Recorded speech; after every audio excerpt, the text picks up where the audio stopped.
Bonita Beach to Englewood, Florida, out 20 to 60 nautical miles until 3:30 p.m. Eastern Daylight Time. At 2:30 p.m. Eastern Daylight Time, strong thunderstorms were located along a line extending from 8 nautical miles northeast of Englewood to 9 nautical miles east of Don Pedro Island to near Fort Myers Beach. The strong thunderstorms were nearly stationary.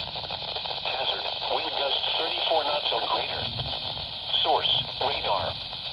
Impact, expect wind gusts in excess of 34 knots, suddenly high waves, frequent lightning, and heavy downpours. Make sure all on board are wearing life jackets. Locations impacted include Gasparilla Island, Englewood, M15 Reef, M9 Reef, Venice Inlet, Minnesota Key, Sanibel, Venice, M17 Reef, Fort Myers Beach, M10 Reef, M16 Reef, Toshiba, Don Pedro Island, and Bonita Beach.